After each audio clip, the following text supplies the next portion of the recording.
अस्सलाम वालेकुम students, how are you? Fine students, हम लेटर राइटिंग में चल रहे हैं और लेटर राइटिंग में आज हमारा जो टॉपिक है वो है सैल्यूटेशन और ग्रीटिंग। सैल्यूटेशन और ग्रीटिंग क्या होती है? फॉर एग्जांपल जब किसी को आप लिखते हैं लेटर वगैरह, तो स्टार्टिंग में जो चीज़ें स्टार्ट में आप किसको लिख रहे हैं? आप फॉर एग्जांपल आप अपनी अम्मी को लिख रहे हैं, अपने अब्बू को लिख रहे हैं, अपनी बहन को लिख रहे हैं, अपने भाई को लिख रहे हैं, अपने ऑफिसर को लिख रहे हैं, अपने सबऑर्डिनेट को लिख रहे हैं, अपने दोस्त को लिख रहे हैं। ठीक है ना, ये ग्रीटिंग में होता है। ग्रीटिंग में थोड़ी सी चीज़ें वो भी आप समझेंगे इंशाल्लाह ताला। सबसे पहले डेफिनेशन देख लेते हैं। To form of greeting will depend upon the relation in which you stand to the person to whom you are writing. छोटी सी बात ये बता रहा है कि इसमें ये फॉर्म ऑफ ग्रीटिंग जो है ये डिपेंड करती है कि आप किसको लिख रहे हैं। ठीक है, किससे आप बात कर रहे हैं। मिसाल ले लें, आप अपने ऑफिस में खड़े हुए, चलें अभी राइटिंग को छोड़ें, मैं जैसे आपसे बात कर रहा हूँ। आप अपने ऑफिस में खड़े हुए हैं, आपके ऑफिसर हैं, आप उनसे कैसे बात करेंगे? ठीक है ना जी। आप अपने घर में खड़े हुए हैं, अपने अब्बू से आप कैसे बात करेंगे? आप अपनी छोटी बहन से कैसे बात करेंगे? आप अपने दोस्तों से कैसे बात करेंगे? हेलो का डिफरेंस आता है दोस्त में और उसमें, तो और बंदा समझ भी जाता है। बहन से, भाई से, छोटी बहन से, बड़ी बहन से, मतलब किस तरह वो तरीका अलग होता है ना। तो वही ये बात कह रहे हैं कि the form of greeting will depend upon the relation, वो ताल्लुक, वो रिश्ता, in which you stand to a person, जिस बंदे के सामने आप खड़े हैं, जिससे आप बात कर रहे हैं, उसके साथ आपका रिश्ता है। To whom you are writing. अब राइटिंग की बात हो रही है, मैं एक रिटन फॉर्मेट में आपको अंडरस्टैंड करवाता थोड़ा सा। राइटिंग की तरफ दोबारा आते हैं। फॉर एग्जाम्पल 3 किस्म के वो लोग होते हैं ना। एक आपकी फैमिली हो गई, एक आपका फ्रेंड्स हो गए, एक आपके बिजनेस पीपल हो गए। बिजनेस पीपल में आपकी बस मैंने इसको हेडिंग दी बिजनेस पीपल, मतलब ये ऑफिशियल भी आप इसको कह सकते हैं। मतलब आपके यहाँ भी फ़र्क है। आपके ऑफिसर, ठीक है, हेड है, आपका फॉर्म सबऑर्डिनेट है, आपका कोई कुलीग है, ठीक है, फ़र्क होता है। लेकिन ऑफिशियल जो बिजनेस है ना, ये सेम होता है। ये नहीं होता कि आपका एक कुलीग, फॉर एग्जाम्पल मेरे एक कुलीग है, मैं उससे बड़ा फ्रेंडली हूँ तो मैं उससे दोस्त की तरह, नहीं, वो थोड़ा सा फिर वो ऑफिशियल हो जाता है ना। मतलब वो कोई और भी पढ़ सकता है। जब और भी पढ़ेगा कोई लेटर तो फिर वो परेशान होगा यार कि इस तरह की मतलब लैंग्वेज यूज़ हो रही है यहाँ पर, तो वो थोड़ा सा गलत कंसिडर होगा। फैमिली में देखिए, dear father, my dear mother, क्या फ़र्क है जनाब डियर फादर और माई डियर मदर में? मैंने मदर के साथ डियर क्यों लगाया? सोचने की बात नहीं। मैंने यहाँ माय डियर फादर क्यों नहीं लिखा? देखिए, मदर के साथ रिलेशन कुछ और होता है, कोई और तबीयत का रिलेशन है। मदर के साथ एक बेटे का, एक बेटी का रिलेशन भी कुछ और है। दिस इज़ वाई, ये अभी थोड़ा सा नोट कीजिएगा इस बात को। दिस इज़ वाई यहाँ पर डियर फादर सिर्फ लिखा गया और माय डियर मदर लिखा गया। ठीक है, समझिएगा इसको।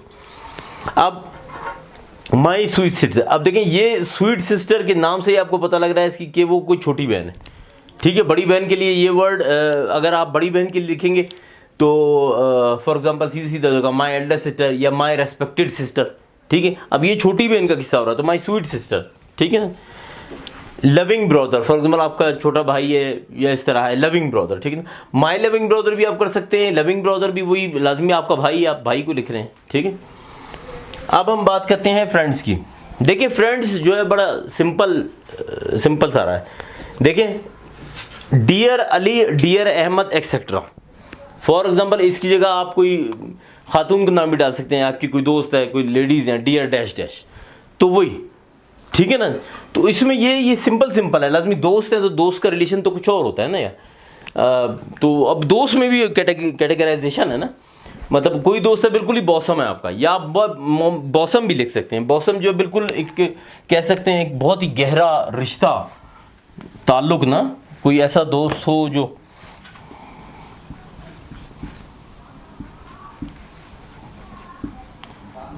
अब लेकिन देखिए यहाँ पर माय बॉसम के साथ आप नाम नहीं लगाएंगे। देखिए माय बॉसम तो अगर उसकी मीनिंग देखिए, इतने गहरे मीनिंग है ना इसके कि बॉसम की मीनिंग पढ़ेंगे तो आप उसकी मीनिंग में भी मोहब्बत आ रही होती। तो यहाँ पर बॉसम का मतलब ही बहुत गहरा ताल्लुक वाला कोई दोस्त, मेरा बिल्कुल मेरा यार, बिल्कुल मेरा भाई और भाई की तरह, लाइक दिस ना। तो माय बॉसम मतलब बॉसम आप जब आप लिखेंगे वो बंदा खुद समझ जाएगा यार ये मुझे बोल रहा है। ठीक है, बॉसम के साथ नाम की जरूरत नहीं। बिजनेस पीपल, ये कोई हार्ड एंड फास्ट रूल नहीं है, लेकिन माय बॉसम के साथ वैसे ही आप देखें कि कोई बॉसम एक चीज़ ही ऐसी है कि उसके साथ ताल्लुक नहीं बनता। बिजनेस पीपल, अब देखें बिजनेस पीपल, ये तो बहुत आसान था फ्रेंड्स वाला। बिजनेस पीपल में ताल्लुक आता है थोड़ा सा, मैं थोड़ा सा भी डिफाइन करता हूँ। सबसे पहले लिखा है डियर सर, ठीक है ना। अब डियर चूंकि देखें ये वो वाला डियर नहीं है जो आपने डियर मदर लिखा है, ये वो डियर है जो आपने बस एक एज अ रिस्पेक्ट में लिखा है उनको, ठीक है। यहाँ पर आपका लव शो हो रहा है, यहाँ पर आपकी रिस्पेक्ट शो हो रही है, ठीक है ना। Dear sir for example, dear sir आपके सर हैं, आपने उनको लिख दिया। अब यहाँ देखिए मैंने डियर सर्स लिखा है, SIRS, एक ऑर्गेनाइजेशन है, एक प्राइवेट ऑर्गेनाइजेशन है, लाजिम बड़ी है, तो यहाँ पर ज़्यादा लोग होते हैं ना, मतलब कि उन्होंने सेटअप किया होता है 5 से 6 या 3-4 इस तरह के ऑफिसर्स होते हैं। मतलब आप जिस कैटेगराइजेशन में जहाँ पर आप एप्लीकेशन लिख रहे हैं, फॉर एग्जाम्पल वो एप्लीकेशन जहाँ पर लिखी जा रही है, जहाँ पर वो जाएगी, वहाँ पर जो आपके ऑफिसर है ना वो ज़्यादा हैं, ठीक है। फॉर एग्जाम्पल उसका लेवल ऐसा है, आप उन चारों की राय लेना चाह रहे हैं, 4 बंदे। वैसे तो आपने कोई सिंपल छुट्टी या ऐसे कुछ या और कोई बात है इन बिटवीन द वो है ऑर्गेनाइजेशन, अब वहाँ तो चलो एक हेड की एक सेक्शन को संभाल रहा है, एक पोर्शन को संभाल रहा है, आपका ताल्लुक वहाँ से है, वहाँ से डायरेक्ट आप लिख रहे हैं उनको, ठीक है ना, वो सर। डिस्पाइट हैविंग दिस कि वो वहाँ पर सर्स का ताल्लुक है। लेकिन ऐसा ताल्लुक आ गया कि एक ऐसी एप्लीकेशन है जो आप जहाँ पर आप लिख रहे हैं वहाँ पर चारों का होना ज़रूरी है, या चारों की कह सकते हैं आप चारों की रजामंदी ज़रूरी है, लाजिम मतलब वो मैटर कोई ऐसा है, ठीक है ना।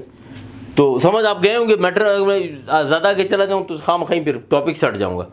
अच्छा डियर मैडम, लाजिम बात है, अभी मोस्टली होती हैं ख़वातीन भी माशाल्लाह ताला इस लेवल पे होती हैं आजकल, तो एक कॉमन सी बात है, तो लाजमी फिर आप लिखेंगे डियर मैडम। ये सैल्यूटेशन का एक बड़ा अच्छा एक रहा, मैं कहता हूँ बहुत ज़बरदस्त ये आज की वीडियो बनी है, और इससे आप लोगों ने मेरा ख्याल है कि काफ़ी लर्न किया। Without wasting your time next day चलते हैं नेक्स्ट वीडियो की तरफ। अस्सलाम वालेकुम, अल्लाह हाफ़िज़, थैंक यू।